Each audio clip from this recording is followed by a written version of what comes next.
bueno, daros la bienvenida a este nuevo acto que tenemos en torno al Día del Libro, que ya estamos en mayo, pero hemos hecho un ciclo de presentaciones y de conversaciones con autores que empezamos hace 2 semanas y bueno, hoy volvemos a tener pues a una autora aquí, ¿no? en nuestra biblioteca, y al cual pues quiero darle la bienvenida. Antonio, gracias por venir a Mollina, y como no, pues darle también la bienvenida a su pueblo, pues a Miguel Ramos, pues de todos conocidos, ¿no? Los cuales pues bueno, pues van a estar pues en este coloquio con todos nosotros. Así que muchísimas gracias y en la biblioteca vuestra, ¿vale? Al alcalde, amigo Eugenio, por tus palabras siempre tan atentas, tan cariñosas, tan cercanas, y la verdad es que da gloria estar en Mollina y hacerlo en una compañía tan grata, tan gratísima, diría yo, como la vuestra, y con un motivo tan hermoso como es siempre la presentación de un libro. Un libro, que tengo que decir que no es un libro cualquiera, porque su autor es hijo, nieto, sobrino y primo de Mollinato. Es decir, que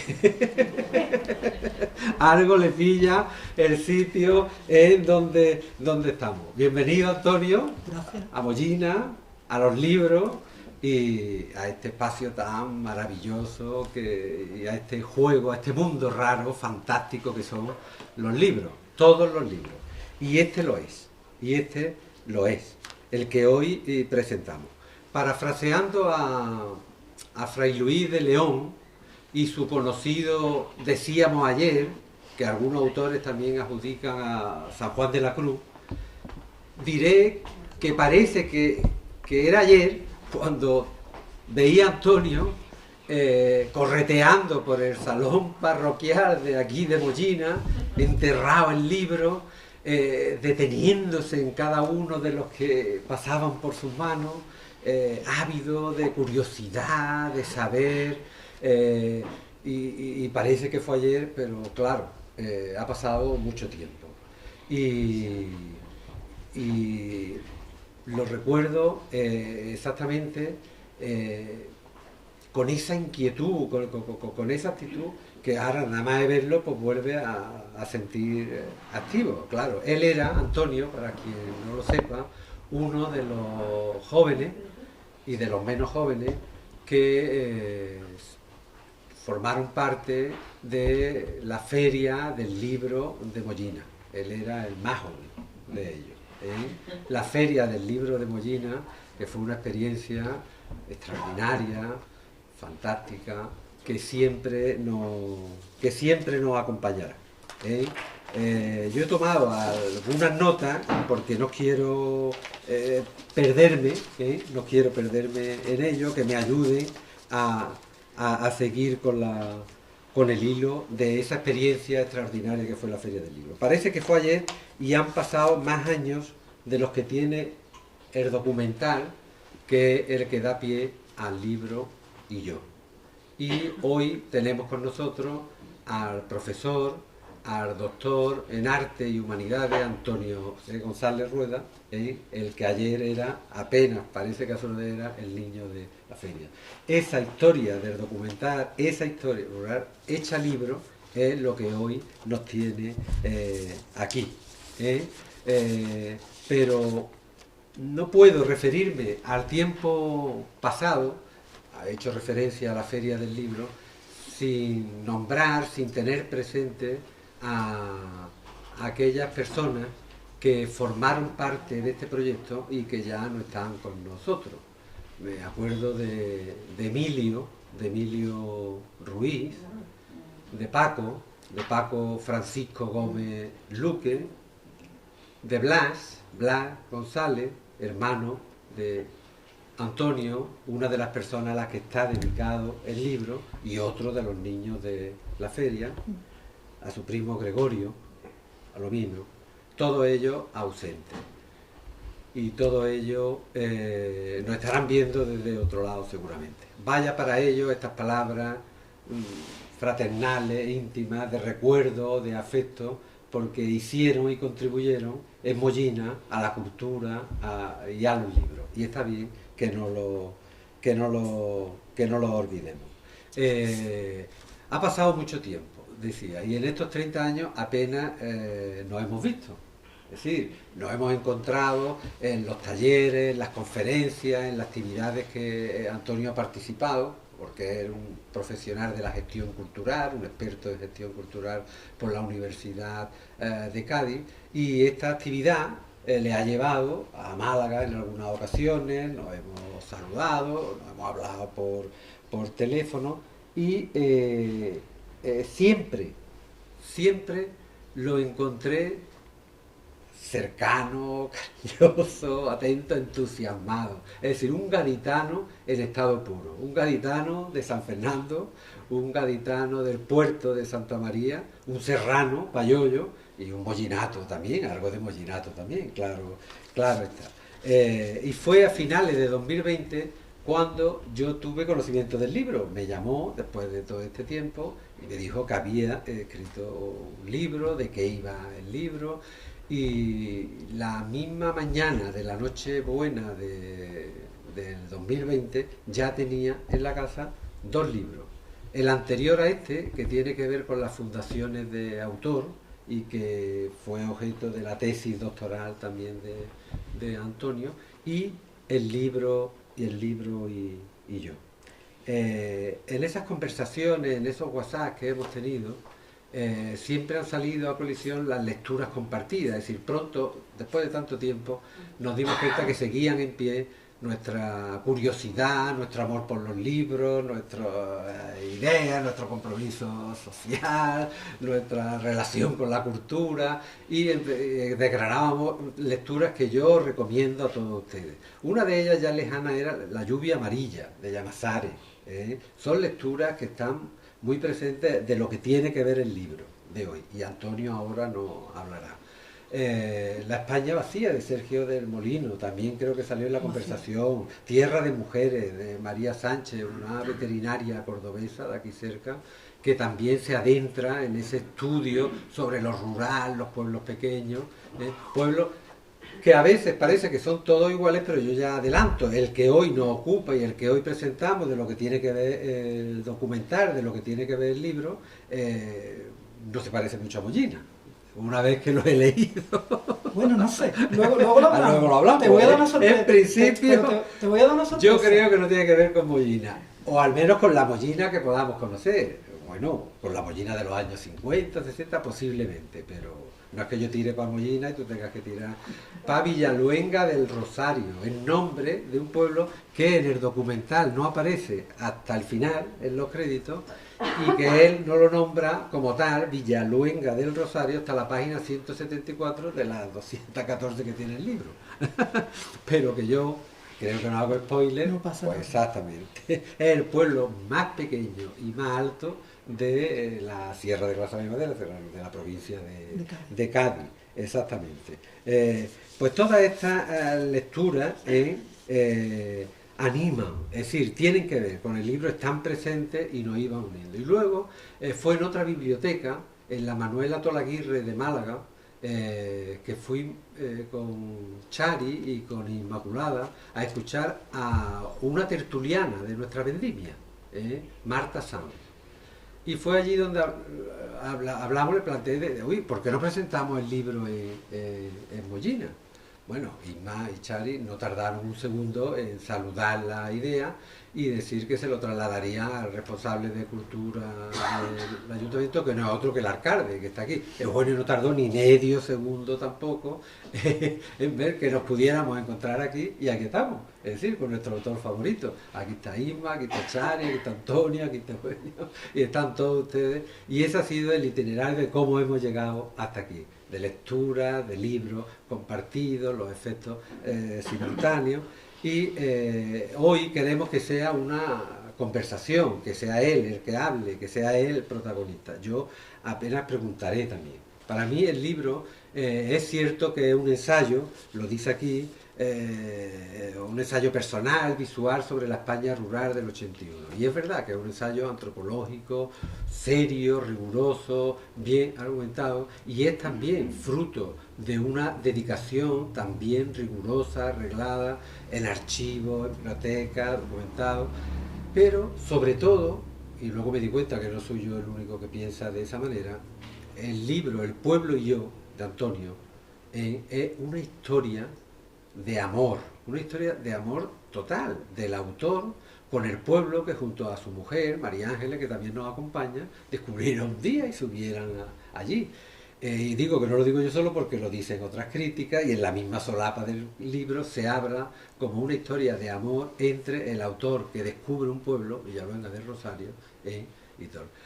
La literatura está muy presente en el libro, lejos de parecer un libro estudioso, de estadística, él lo hace muy bien, y a mí me ha impresionado y me ha encantado el modo en que ha abordado todas las cuestiones de las que son objeto la vida de un pueblo rural, y por ende, bueno, hay quien puede que nos encontremos ante un libro que sirva de reflexión, de diálogo sobre la vida de nuestros pueblos, es decir, qué futuro tienen nuestros pueblos, qué se genera hoy en el mundo rural, cuáles son los retos a los que se enfrenta, cómo abordarlos, qué experiencias de modernidad, de transformación culturales pueden tener en nuestros pueblos. Es decir, el libro tiene muchas capas, tiene una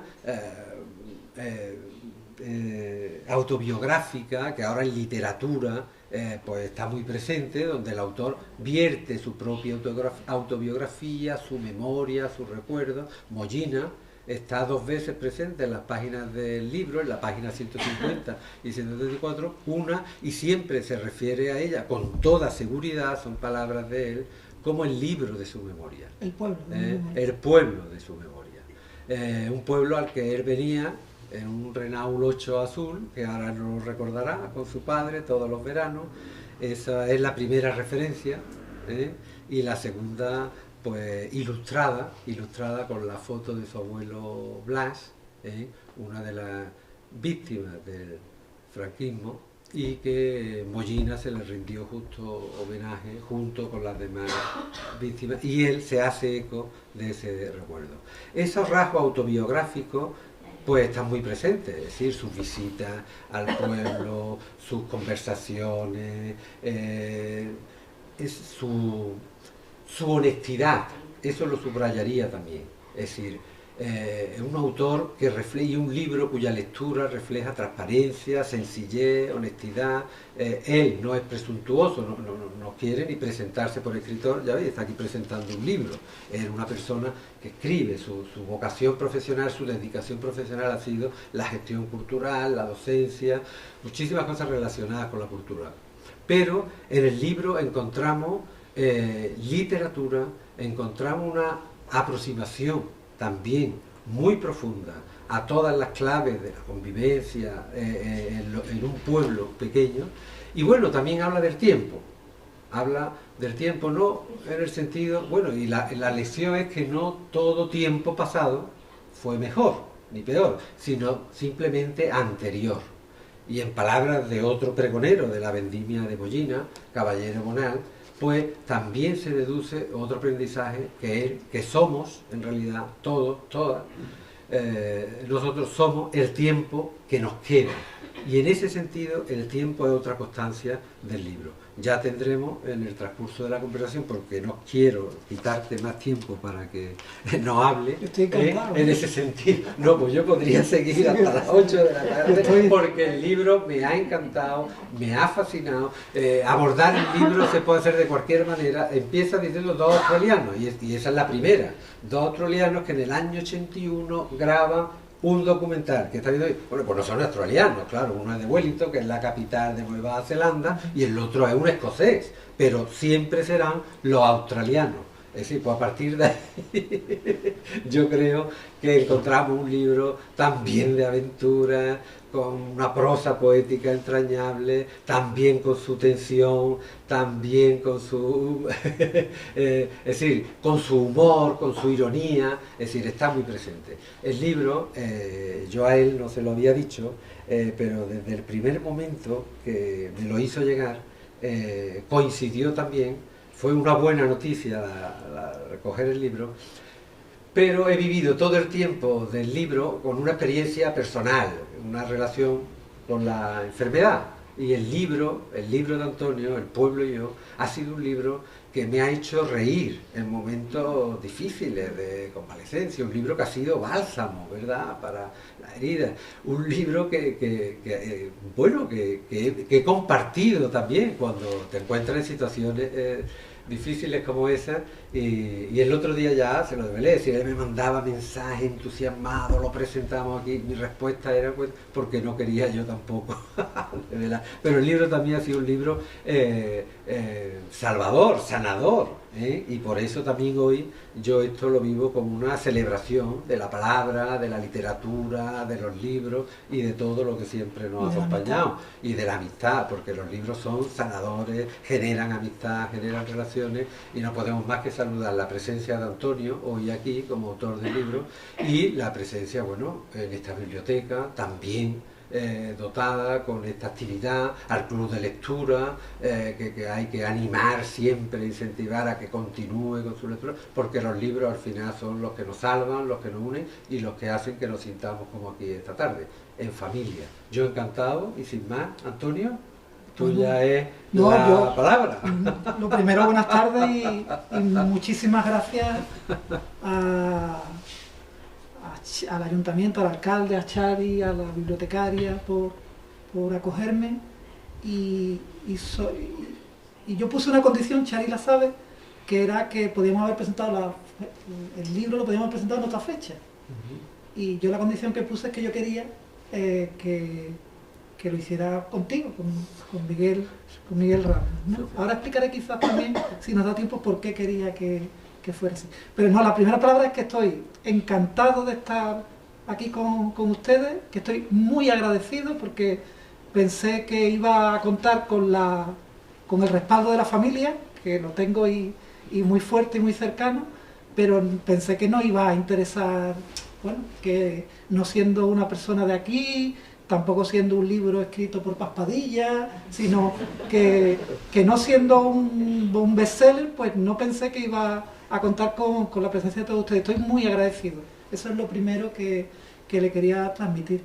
Y luego, tú dices que Mollina aparece 2 veces en el pueblo. Mollina está por todo el libro, porque al final, yo el pueblo que tengo en mi memoria, en mi cabeza, es Mollina, no tengo otro pueblo. Yo venía siempre en agosto, 15 días, 20 días, 10 días, dependía del año, y yo tengo asociado Mollina a mi familia más estrecha, siento más cercana a mi familia de Mollina que incluso por circunstancias a mi familia materna de San Fernando.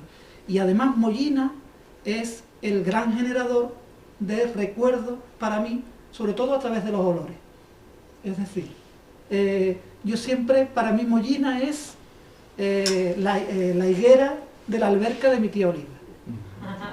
En primer lugar, para empezar, es decir, yo cada vez que voy por el campo, por un camino, y vuelvo a una higuera y es la alberca de mi tía Oliva, pero también es las canciones de los Pecos con mi prima Mari. Y también es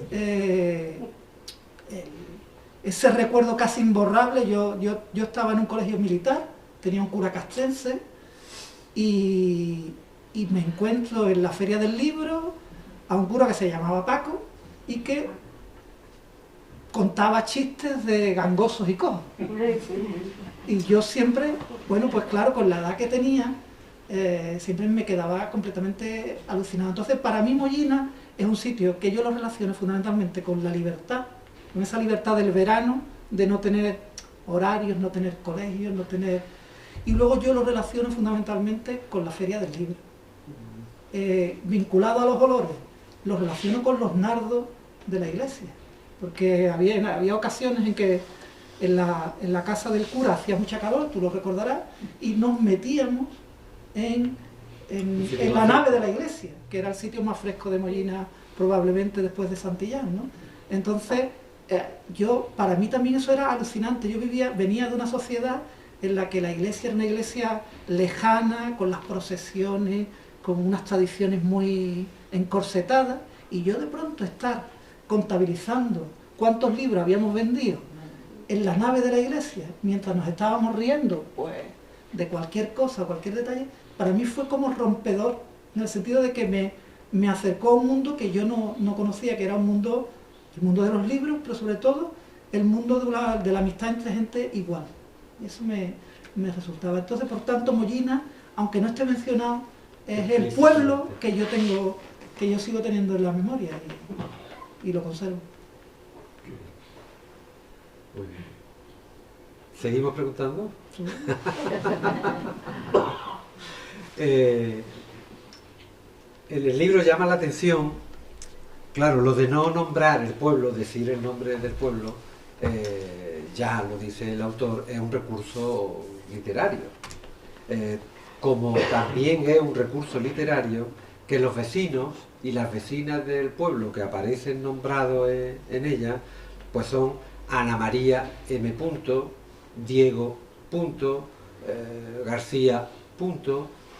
Y esto ciertamente es un recurso literario y como tal no hay ninguna objeción a ello. Mi pregunta, Antonio, es si además de ser un recurso literario, es también un modo y que puede reflejar cierto ambiente en las zonas rurales, en los pueblos pequeños, de no manifestar de manera abierta, contundente, con el nombre, con el apellido, cualquier opinión, cualquier actitud ante la vida, ante la convivencia, ante la situación interior. Es decir, a veces esta suerte de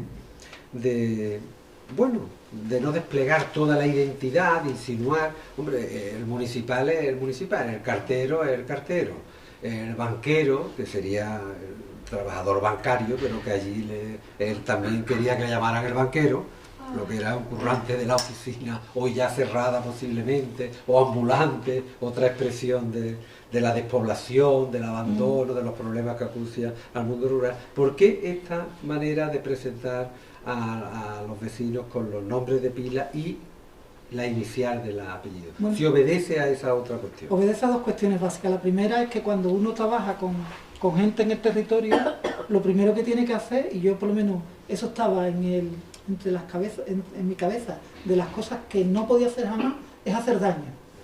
Cuando tú escribes sobre gente que está viva, lo primero que tienes que tener un respeto inmenso para no hacer ningún daño. Y de hecho el libro es un poco, no sé si te lo parece a ti, a mí me parece un libro un poco blando, ¿no? Naif, en el sentido de que nunca trata de, en sitios que podía haber entrado buscando algún elemento más, pues no sé, como más perfilado, pues no lo hago quizás por evitar el hacer daño. Entonces a mí el no poner el apellido me servía para no hacer daño, porque de alguna manera, aunque todo el mundo en el pueblo con esas iniciales y dos datos sabe quién es, pero fuera de esa realidad no lo hacía. Y luego siempre he tenido presente el verso o la frase del poeta de aquí de Antequera, de José Antonio Muñoz Rojas, cuando dice que el pueblo esconde. Para mí, todos los pueblos son un sitio maravilloso para descubrir cosas, porque en general el carácter es un carácter reservado, con el cual yo me siento muy a gusto. Es decir, a mí me encanta la gente que es reservada y a la que yo tengo que trabajarme para conseguir lazos de confianza, en ese sentido. Y una manera de que la gente se sintiera cómoda, como tú decías, era no colocar el apellido. Y luego es un recurso que siempre que lo he visto en las novelas norteamericanas me ha encantado. Y bueno, ahí está un poco la suma de las tres cosas, ¿no? Bueno, yo creo que estaría bien al menos la sinopsis de que yo he dicho que es dos australianos que graban, que no eran australianos, que no, de qué va el libro en ese sentido, el guión. Bueno, tú situabas que es una historia de amor con un pueblo concreto, con Villaluenga de Rosario, que también lo es porque el pueblo es muy bonito, es un pueblo que yo recomiendo que os acerquéis y lo visitéis, lo viváis, pero realmente la historia de amor es como el documental para mí. Es decir, a mí lo que me hace montar toda esta historia que no para, que sigue creciendo, es que a mí el documental me parece una joya. Y sobre todo me parece una joya porque podía haber sido rodado en cualquier otro pueblo.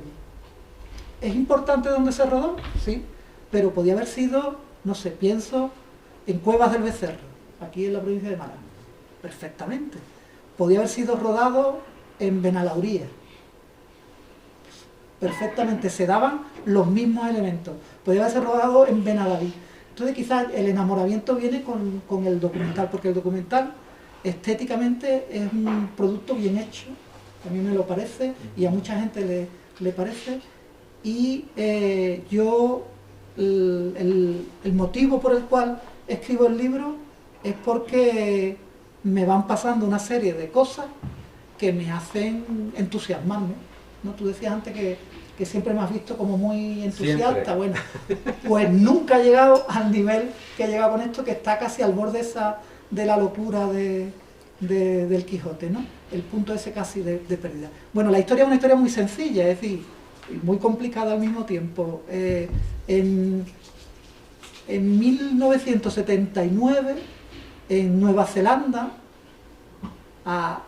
pues me imagino que a un inspector, a una autoridad educativa de allí de ese país, que está, lo recuerdo que es importante, está en la antípoda de Andalucía, es decir, es el otro lado exacto de nuestra tierra, allá en Oceanía, pues a alguna autoridad educativa se le ocurre que hay que hacer unidades educativas para que los chavales de Nueva Zelanda, de 8 a 12 años, conozcan otras realidades. Ellos en Nueva Zelanda ya estaban teniendo los primeros contactos con lo que hoy se llama interculturalidad, multiculturalismo y, visto por el lado oscuro, inmigración y todas estas cuestiones, ¿no? Ellos tenían muchísima población que venía de Asia, muchísima población que venía de Sudamérica, y querían trabajar con los chavales el hecho de que vieran con normalidad realidades distintas. Cómo vivían en el otro extremo del Exacto. mundo. Y hay alguien que decide que hay que venir a España y para dar apoyo a esa unidad didáctica sobre la España de aquel momento, hacer un documental. Y a partir de ahí empiezan pues una historia preciosa, que es dos australianos, que no eran australianos, que se montan casi, podríamos decir, como una historia hippie, ¿no? Tiene un punto de hippie, porque seleccionan 5 destinos distintos y hacen en una tanda documentales, teniendo como centro de trabajo Londres. Es decir, empieza, lo de la geografía es importante, ¿no? Nueva Zelanda, el Pacífico, ellos son Australia. Ellos son australianos, pero no son australianos, pero tienen la central de producción en Londres. Bueno, y hacen una cosa que a mí me parece increíble, que es que se cogen un avión, se plantan en Barajas, en el Barajas del 81, ¿no?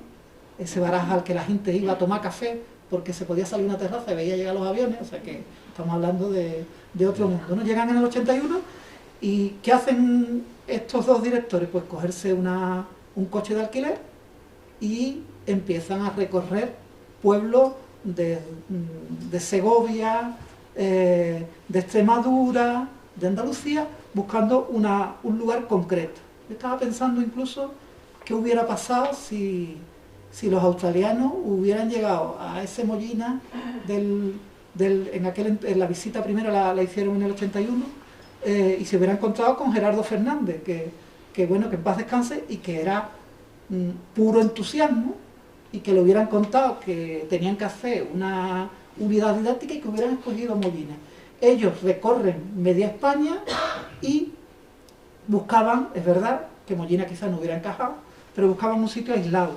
Ellos querían un sitio que fuera pequeño, aislado, y en el que pudieran entrar muy en contacto con la población. Una población que era de 400 habitantes. Bueno, esa es otra de las grandes mentiras. Claro, no había ni 200. El censo oficial daba 700, pero en aquel entonces, por ejemplo, el propio alcalde, que era gallego y era maestro, el propio alcalde lo que hizo fue empadronar a su familia de Galicia en Villaluenga, para sumarle, ¿no? Es decir, que imaginaros, no se cruzaban los datos, con lo cual pues su padre y su madre estaban en una aldea gallega empadronados y estaban en Villaluenga, etc.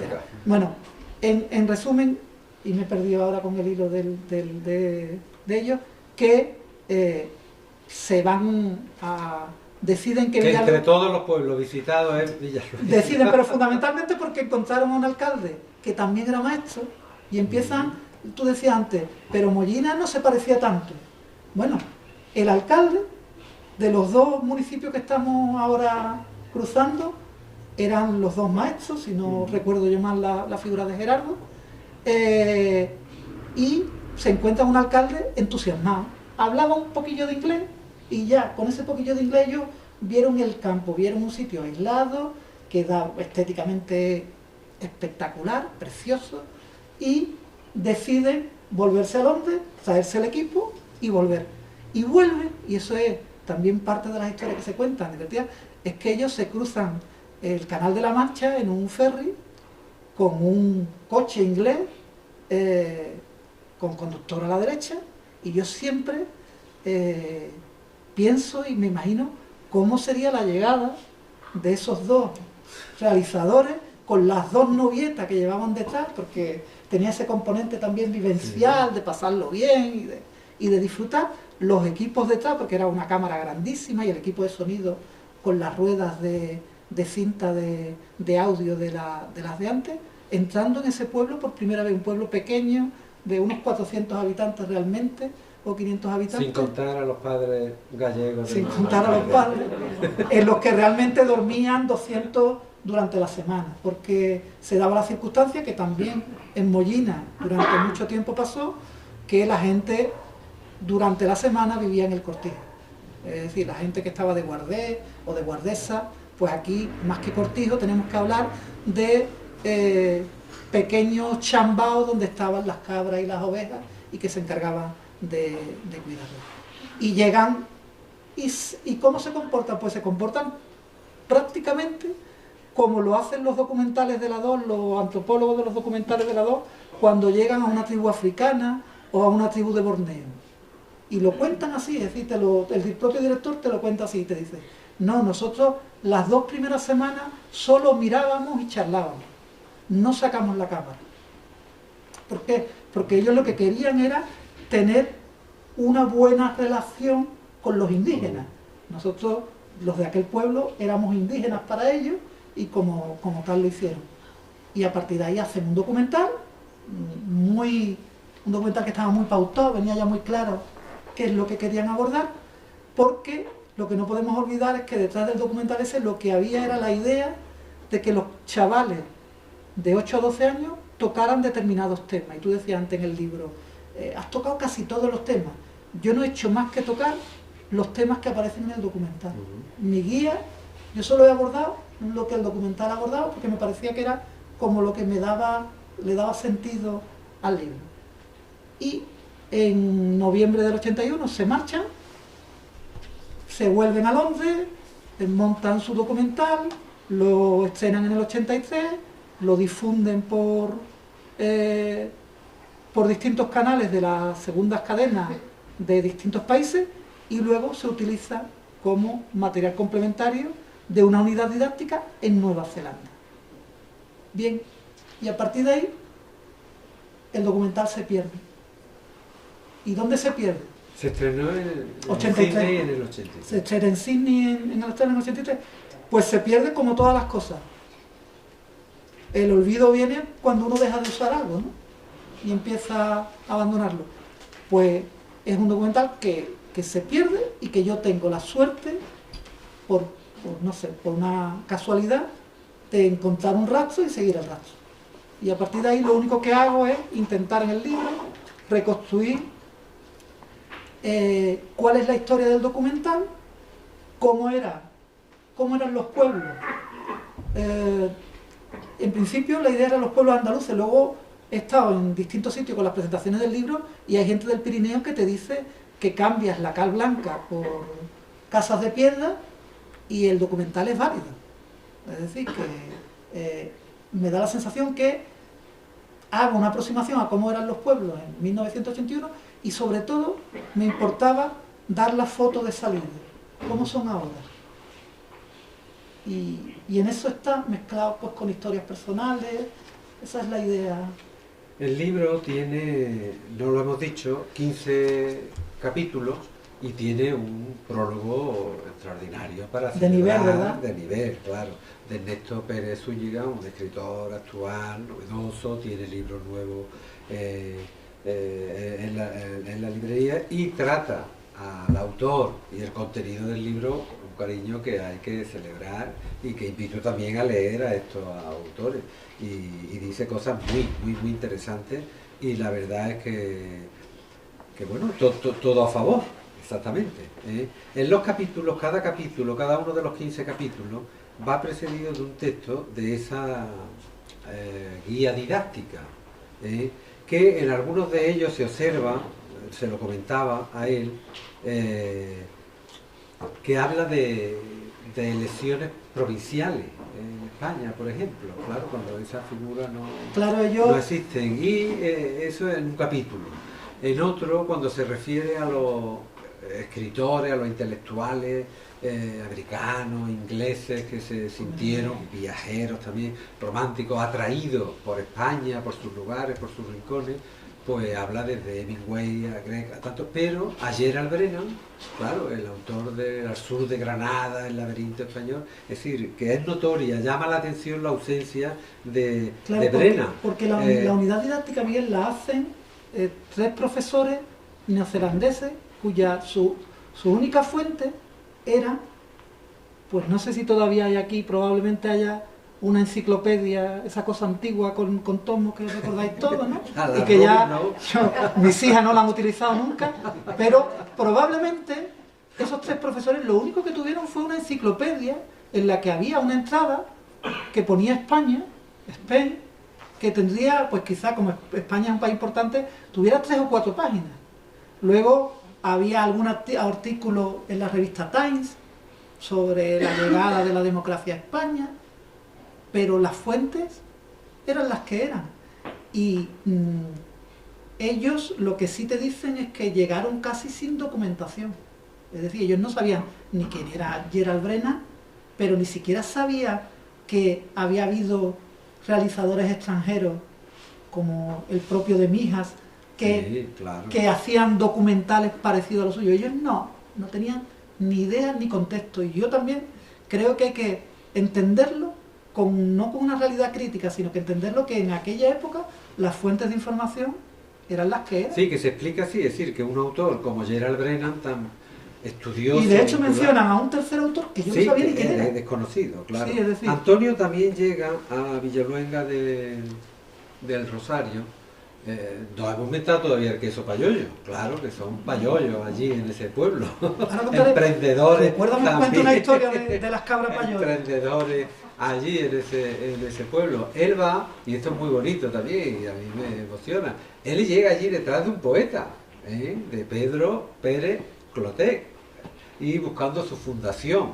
Es un poeta cercano al 27, del 27, pero no está en el canon oficial, es decir, no aparece, considerado durante mucho tiempo poeta menor, qué barbaridad cuando está a la altura de tantos otros poetas, y que muchos lo vinculan a Ronda, que fue donde murió, pero Pedro Pérez Clotet era un poeta de Villaluenga del Rosario. Y Jorge Guillén, otro poeta castellano, vallisoletano, que terminó en Málaga, también termina hablando de Villaluenga del Rosario.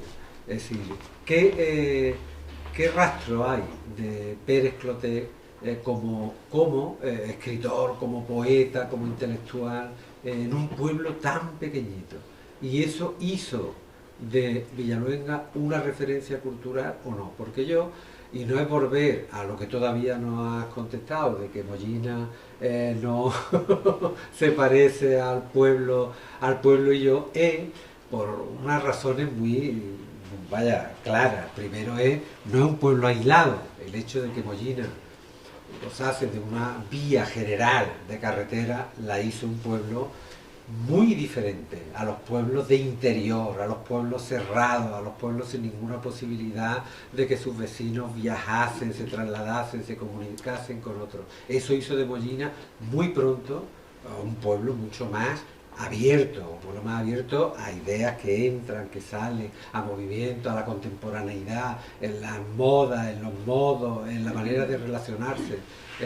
Tú has visto muchos pueblos, yo también, por nuestra actividad profesional, y a veces cuando yo llegaba a esos pueblos, con las cortinas cerradas, las calles todavía, así como con el polvo, los gatos parados, digo, esta es la Mollina, pero una Mollina desde la infancia, por eso digo que Villaluenga del Rosario del año 81, pues posiblemente sea la Mollina, pero de los 50 o de los 60. Es decir, esos rasgos no son propios de municipios, de pueblos como Mollina, que han gozado de más libertad en ese sentido. Pero ya que me das pie, pero teníamos ganas de los dos de hablar de esto, que sí, te quería comentar.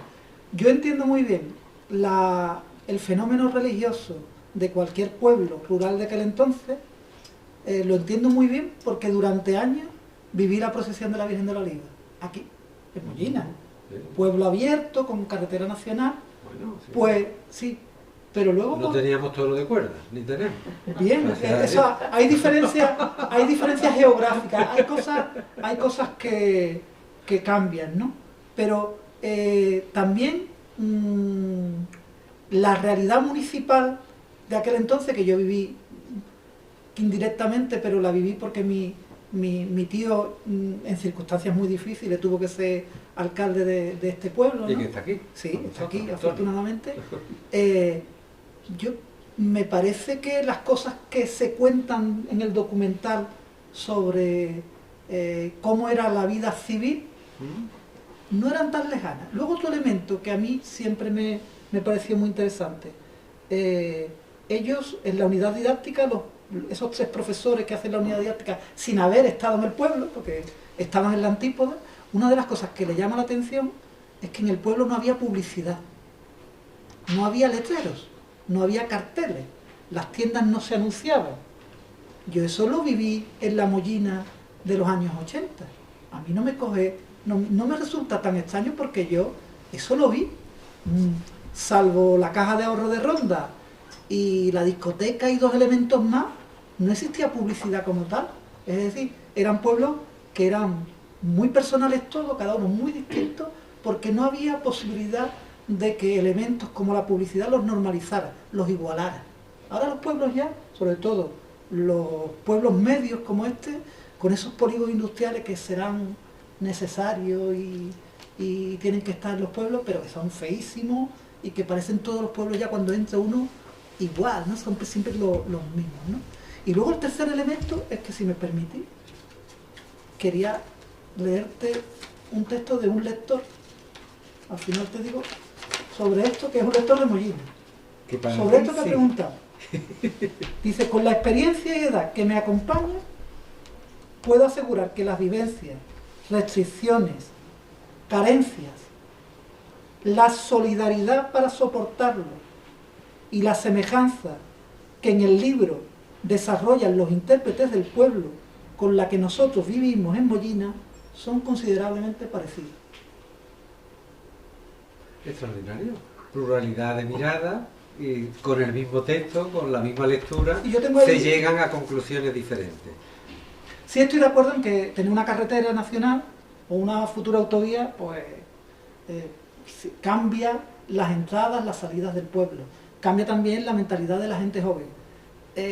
También fue un motor de fuga de cerebro ya entonces, por la cercanía de Antequera, de la capital, y en pueblos más aislados, esa fuga tardó un poco más en llegar. Entonces yo creo que hay como una mezcla de pareceres ahí. Bueno, continuando con esto, puede ¿cómo ves tú en fin, hablábamos de los retos que tienen hoy los pueblos pequeños, el mundo rural, no solo la despoblación, se habla mucho, ¿eh? Antes era soledad, abandono, desidia institucional hacia ellos. Hoy todos los pueblos gozan de equipamientos, tú aquí lo enumeras, en fin, de infraestructura.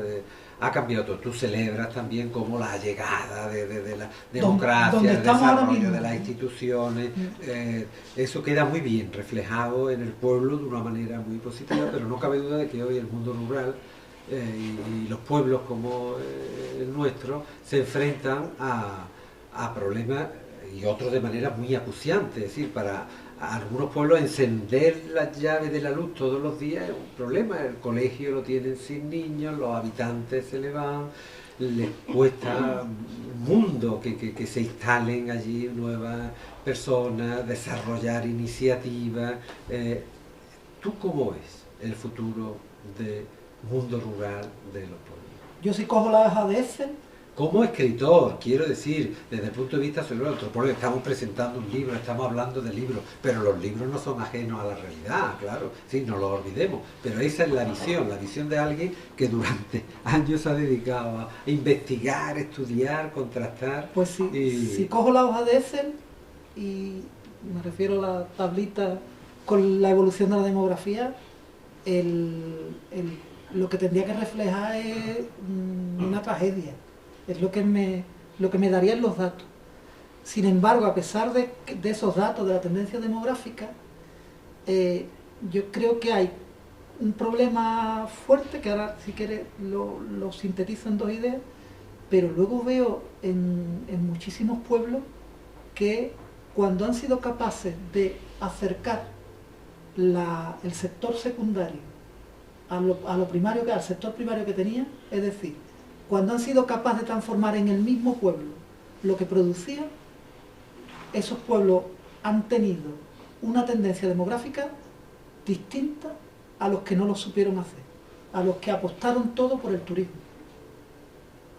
A mí me da la sensación de que vamos camino en Andalucía de muchos pueblos preciosos, camino de ser pueblos museos, porque su única actividad es el turismo.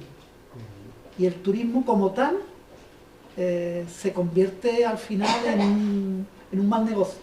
Puede ser un complemento, pero es un mal negocio. La clave sobre todo para mí es entender que aquellas actividades, que la actividad primaria, sea agraria o ganadera, tenga una transformación en el mismo pueblo, tenga esa actividad secundaria, porque cuando llega esa actividad, el ejemplo del queso es fantástico, es decir, un pueblo en la sierra, como cualquiera de los pueblos de Málaga o de Granada, de la Alpujarra, que se hacía el queso artesanal. Y hay una medida en el 94 del Ministerio de Sanidad que dice, no, el queso a partir de ahora o se hace así, con estas medidas higiénicas, o no se hace. Y de pronto hay pueblos que dejan de hacer queso porque se lo prohíben y no lo pueden vender, o no lo pueden trocar, no pueden hacer trueque. Y hay otros pueblos que el carnicero y el comercial que estaba dando vuelta por ahí deciden montar una quesería y hacen el queso. En este caso el queso payollo. Por ejemplo. Pero ese es un ejemplo, o lo tenemos por ejemplo con el aceite, con el vino. Es decir, aquellos sitios que no han apostado solo por el turismo, sino que han apostado por coger la actividad primaria y transformarla allí mismo, no mandar el corcho, no mandar las aceitunas, no mandar la leche a otro sitio a que lo transforme, esos son los que están haciendo que la demografía aguante. Luego podemos hablar también del capital humano que se pierde, pero bien. Pero todo choca con un problema estatal, de cómo estamos organizados, que yo siempre digo que es un problema de enfoque y de escala. Son todas las dos cosas, ¿no?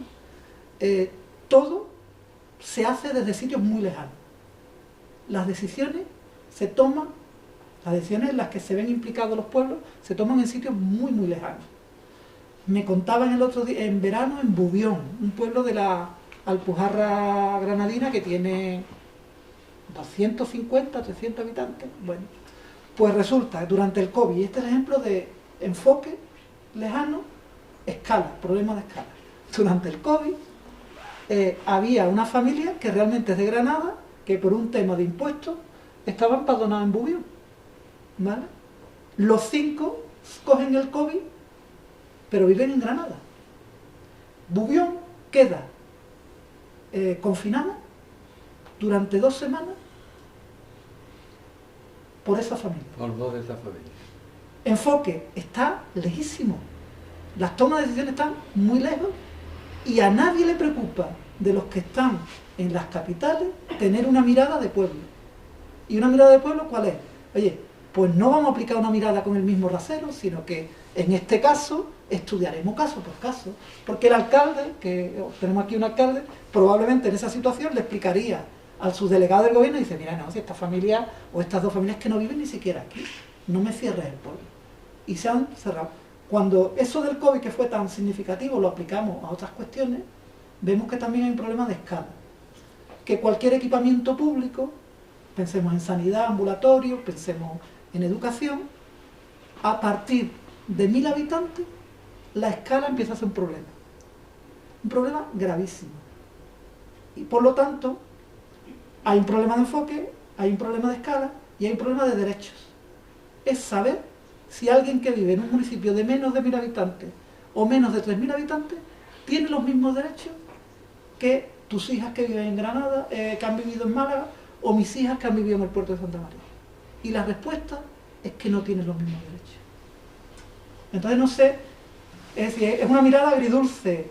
Veo pueblos que cuando han sido capaces de transformar su actividad in situ, se han fortalecido, se han empoderado y tiran para adelante, pero al mismo tiempo veo que las políticas están muy lejos, especialmente a partir de 2000 habitantes hacia abajo. Y en el transcurso de tu investigación, de tu trabajo, de elaboración del libro, además y ya hemos dicho que conecta mucho con este fenómeno de despoblación, se vacían los pueblos de criaturas, de vecinos, de personas.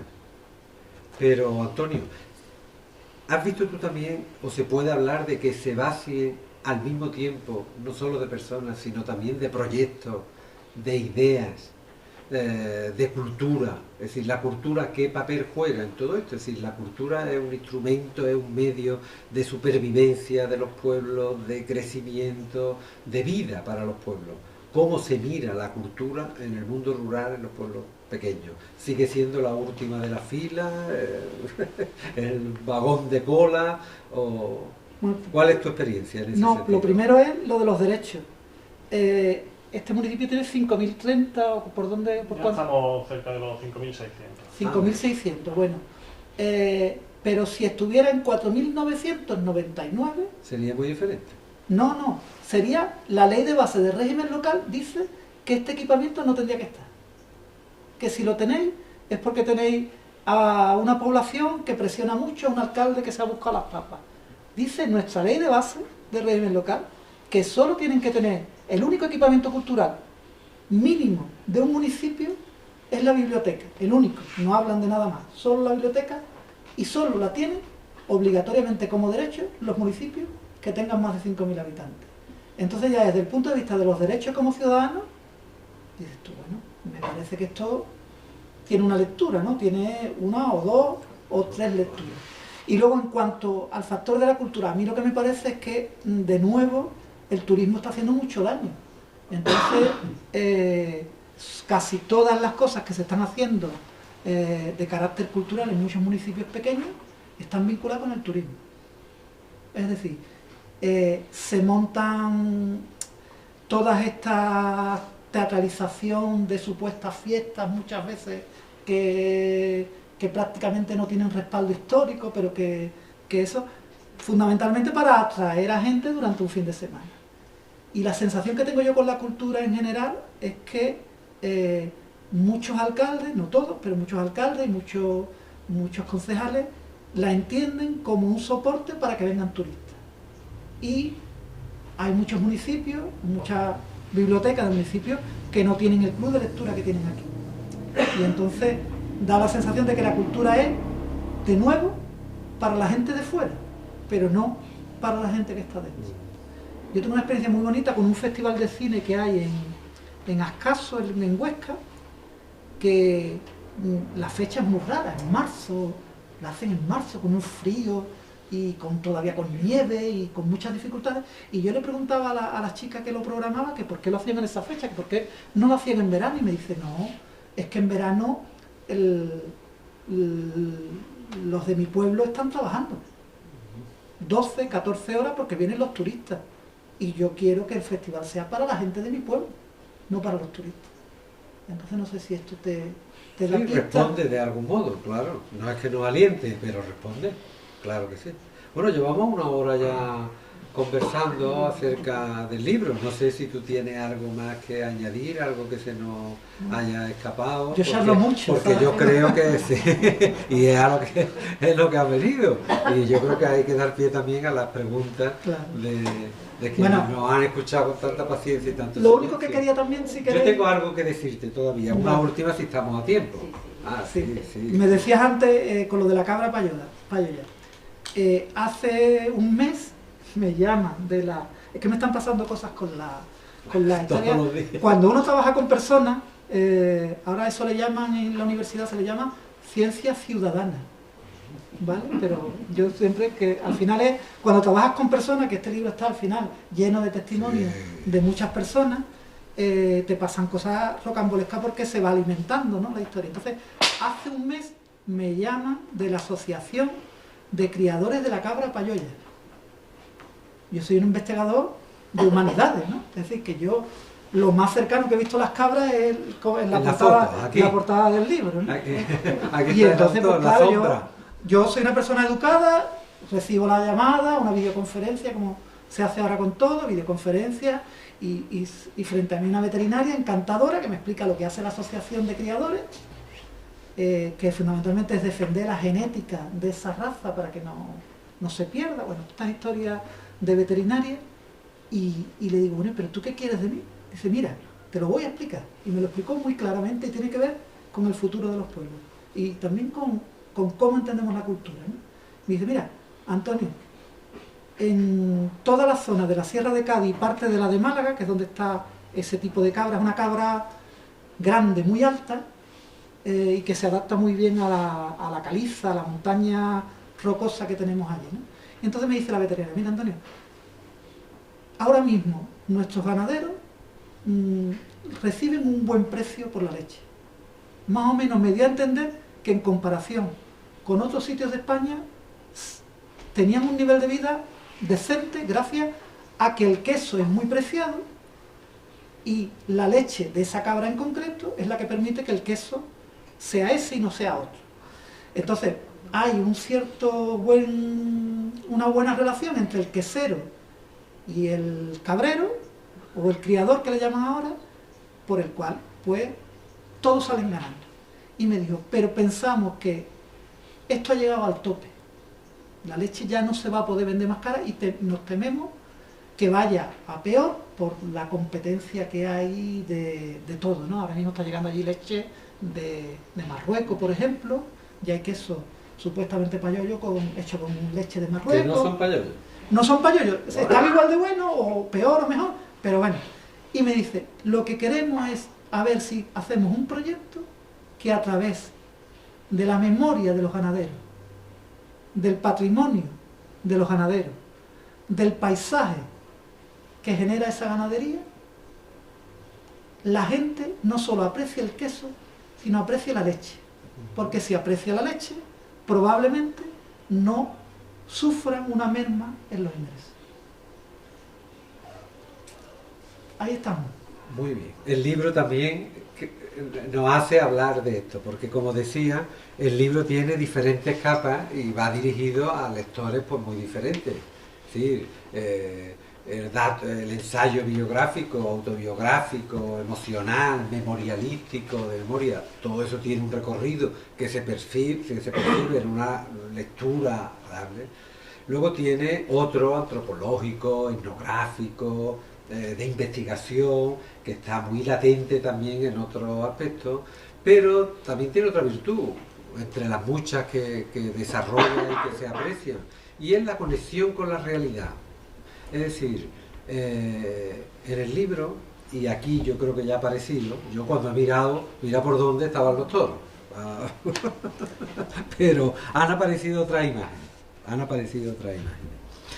y las críticas que se pueden leer del libro, y el mismo autor cuando le preguntan por ello, destaca un hecho especialmente relevante de la historia más reciente, de la historia de nuestro país, de la historia andaluza y de nuestros pueblos también, como es el documentar la filmación de la llegada de los australianos, y la filmación del documental coincide con las elecciones del referéndum del primer estatuto de autonomía de aprobación de Andalucía. Y ese día de votaciones, ese día de elección, queda muy bien reflejado en el documental, y ha sido objeto todo lo que lo rodeó en su día de los críticos, de la sinopsis, de los resúmenes, cuando hablan del libro, y aparece, y esto es importante la figura de un colegio electoral, en la puerta del colegio, y en la puerta del colegio hay un guardia civil, dos guardias civiles uniformados, cubriéndose la cabeza pues con un elemento que ahora forma parte más bien festivo de ese cuerpo de seguridad, pero que entonces era habitual y diario el que llevara un triconio de charol negro. Esa figura, la del guardia civil acharolado en su triconio, velando por la libertad de elección, por el buen proceso de un referéndum, en definitiva, es decir, siendo garante del ejercicio de libertad que supone el voto libre de las personas, pues eso está muy difundido, y se habla del pueblo y yo, y esa imagen queda patente. Y eso, claro, eso nos conecta mucho con la realidad, y esa es otra capa del libro. Mi pregunta, y aquí yo voy a hacer uso del recurso literario del enunciado, pero que todo el mundo lo va a comprobar, es cómo los valores que representa esa imagen, los valores de un Estado de Derecho, de una convivencia democrática, pacífica, plural, asentada en la justicia social, en la igualdad, en la libertad, en los derechos humanos, lo que es un Estado autonómico y plural, pues en la actualidad, y han pasado años, pues se ve cuestionado por fuerzas que concurren a las elecciones, y que sin concurrir en este mismo pueblo, pues sin pegar un cartel, sin dar un meeting, sin poner una pegatina, sin ver un rostro que lo identifique, pues no sé, hasta el 16% de ese electorado ha votado, 313, 317, 100, es decir, han votado por opciones que defienden poner fin al Estado de la Autonomía, poner fin al Estatuto de Autonomía, ese que también viene reflejado en el pueblo. Y esos movimientos tan antidemocráticos, a todas luces, y que defienden la desaparición de pilares básicos de nuestra convivencia, de nuestra democracia, y tú mismo la saludas, reconociéndote, él se reconoce un tránsito entre un siglo y otro, fruto de la transición, de las conquistas democráticas. Es decir, ¿por qué prenden de ese modo esos valores de retroceso, de integrismo, de abolición de libertades, de cercenamiento de derechos en nuestros pueblos? Es decir, como en pueblos, también como en un pueblo como Llera, que yo definía, que era más abierto que Villaluenga, que era más moderno, que era más guay. Es decir, existe lo que para mí es un peligro. Es decir, tú puedes utilizar o no el recurso literario de no nombrarlo, pero no, ¿me puedes contestar? Sí, es decir, simplemente un detalle. En la foto, los guardias civiles protegen el acto democrático con metralletas, que es un detalle importante porque es el año 81 y el golpe de Tejero está aproximadamente a 6 meses vistas, ¿no? Es decir, que el detalle tampoco... No es baladí. Bueno, yo creo que en los pueblos se da el mejor caldo de cultivo para que puedan eclosionar ese tipo de movimientos por una serie de razones. Primero, porque siguen profundamente masculinizados, es decir, que esos niveles de igualdad cotidiana que vivimos en las ciudades existen formalmente, pero yo no los percibo tan realmente. Es decir, hay un problema de masculinización de esa sociedad. Pero sobre todo, vinculado a esa masculinización de los pueblos, es que, en general, todas estas fuerzas han sabido atrapar algunas cuestiones básicas que se expresarían de la siguiente manera. Y tienen que ver con esto. Las políticas de la mujer están bien, pero han llegado demasiado lejos. Y hay mucha gente en los pueblos que compra ese mensaje. Están bien, pero esto ya como que se está pasando de rosca. El tema de la homosexualidad, lesbianismo, etc. Esto está bien, pero esto dentro de casa. Esto ha llegado demasiado lejos. ¿Por qué la exposición? Y en los pueblos ese mensaje se compra. ¿Vale?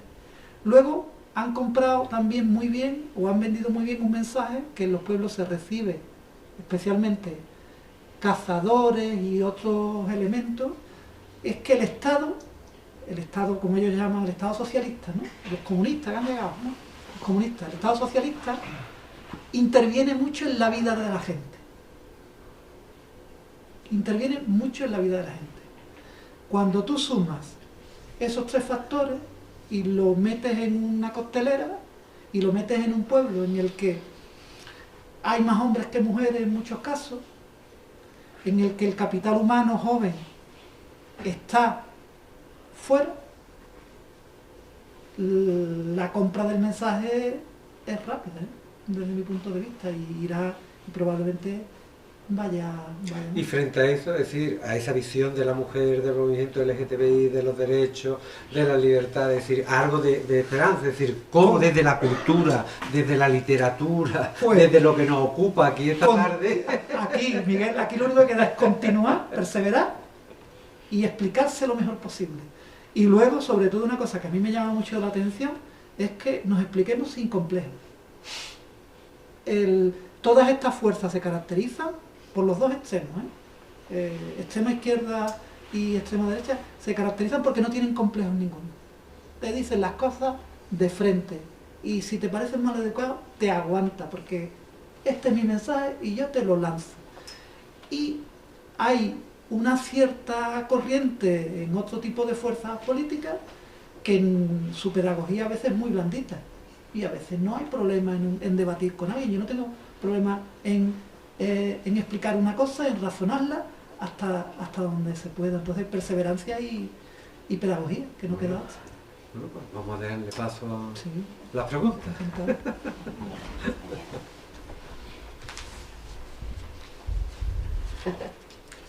Pregunta sin leer el libro de lo que hemos dicho, algo.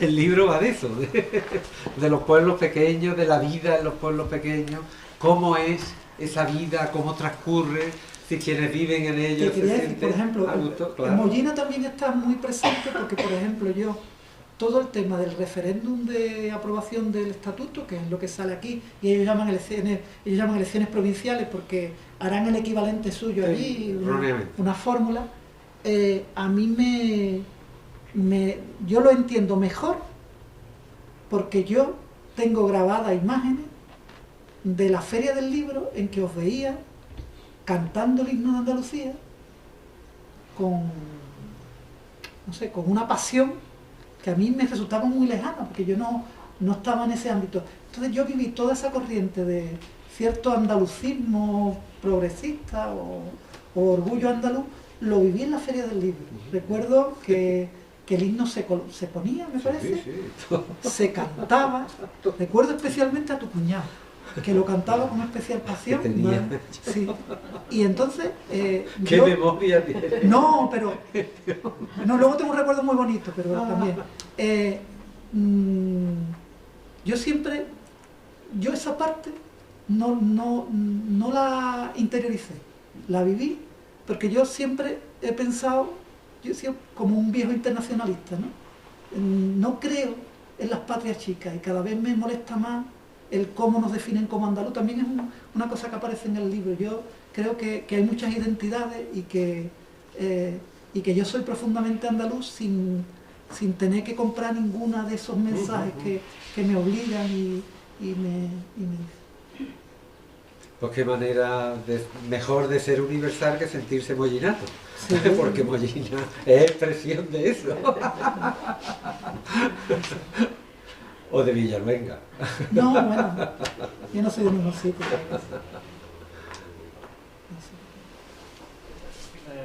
Antonio, este libro entiendo que también lo has presentado ahí en Villaluenga, ¿no? Sí. Entiendo que la acogida habrá sido... Bueno, yo en Villaluenga soy una cosa que no soy en ningún sitio. Soy el escritor. No, a mí yo siempre digo que ser escritor es un oficio de gigante, ¿no? Y yo lo que he hecho es una incursión y me retiro, ¿no? Como se suele decir, porque yo creo que la historia merecía ser contada yo creo que una historia que merecía ser contada con entusiasmo. Y la única manera que tenía de hacerlo era de forma literal. Pero sí, adelante, perdón. No, eso, que quería decir que el pueblo ha cogido este libro con ganas también, como imagino que el documental cuando se estrenó, ¿no? Sí, lo que pasa es que, como en todos los pueblos, son reservados. Es decir, que el día que estrenamos el documental allí, que no se había visto hasta 2019, fue un día muy bonito, pero luego al día siguiente la gente tenía que ir a recoger, a ordeñar las cabras, los que tenían que abrir la tienda tenían que abrir la tienda, y la vida continúa. Entonces tú te das cuenta que a ti te parece que es algo muy muy importante y que durante una hora lo es, pero luego la cotidianeidad hace que tú esa valoración, que ella es muy positiva del documental y del libro, solo la percibes con matices. Entonces tenemos un matiz muy bonito, ¿verdad? Que es yo cuento la historia de un huérfano rojo en el libro, una historia muy bonita, que yo prefiero que la leáis. Sí. Como se va, la biblioteca ha comprado un libro y yo quería dejar también uno dedicado, con lo cual quien quiera lo puede... Yo no lo he sacado todo porque no podemos desvelar, claro, porque claro. Hay que adentrarse en el libro. No, pero una historia muy bonita de esas historias horribles de la guerra civil, ¿no? Sí. Pues ese huérfano rojo es ahora un señor de 89,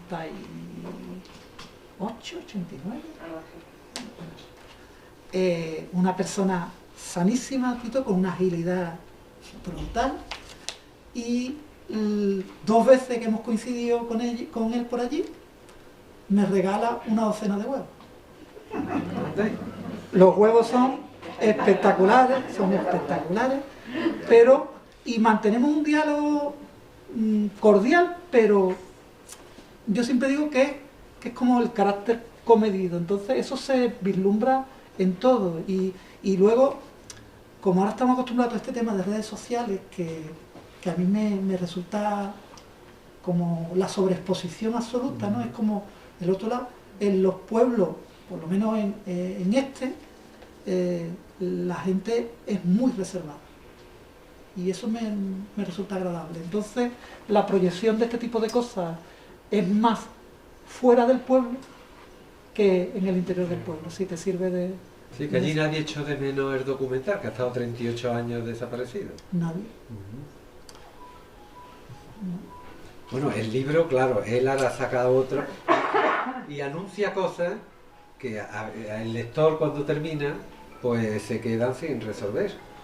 Él cuenta cuando llega al pueblo para la presentación, que ha preguntado Eugenio por ella, el alcalde, del pueblo, un día que llegan con María Ángeles y aparcan en el solar que dice que adquirieron en su día para en un futuro construir una casa, pero no sabemos qué ha sido ese solar, si el proyecto sigue en pie, si no sigue en pie, si tenéis casa en Villaluenga, si sois vecinos de allí, o eso todavía sigue de ese modo. Sigue el proyecto por un problema de enfoque y de escala que te decía antes, ¿no? Pero es curioso, es decir, anuncia eso, pero luego no desvela que fue el solar. Tenemos un solar, pero ya sabéis que a los pueblos pequeños o pueblos de 5.000 habitantes le piden para cualquier plan urbanístico los mismos idénticos papeles y el mismo dineral que cuestan esos papeles que a Marbella o a Málaga capital. Y ahí estamos, es decir, que tenemos un proyecto, lo que no sabemos si nos dará tiempo, si nos dará tiempo. Pues el libro habla de eso, de esos proyectos personales, habla de pintura, empieza hablando del título, que le evoca un cuadro de Chagall, que está en el Museo de Arte Moderno de Nueva York, el MoMA, que es Yo y la aldea de Chagall. Le pregunta a su hija qué le parece, eso del pueblo y yo le recuerda a Juan Ramón Jiménez, Platero y yo. Salvador Espriu tiene un poema que musicó Raymond, que es El pueblo y yo, y él cambia la primera persona del singular, claro, el pronombre, yo, y el título final es El pueblo y yo, es decir, que se adentra en la pintura, en la escultura, en la poesía, la narrativa. Y el libro es una delicia, es una gozada. Yo invito a que lo podáis leer, que disfrutéis y que os acompañe como a mí me ha acompañado. Y gracias, no podía decir que no cuando a la invitación de la biblioteca, del Ayuntamiento de Mollina, es decir, es imposible que yo pudiera decir que no, y ha sido un placer estar aquí hoy esta tarde compartiendo este rato, encontrándome con Antonio, que siempre será el niño de la Feria del Libro, pero que ya hemos visto que es todo un escritor, un narrador y una persona extraordinaria y buena, que es lo importante. Y que es mollinato también, claro. Pues más preguntas. ¿O nos levantamos? ¿Sí?